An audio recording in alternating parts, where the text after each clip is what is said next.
भाभी के साड़ी हमारे इज्जता मुदैया तने बता दो कहाँ बारे कन्हैया।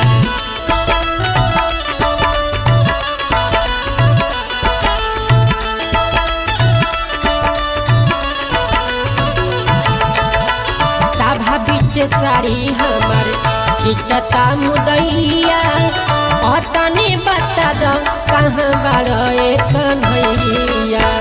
जल्दी से आओ ए मुरारी जी पापिया जसेर भइल बा। जल्दी से आओ ए मुरारी जी पापिया जसेर भइल बा। लेके चक्र सुदर्शन धाव तुहा बायन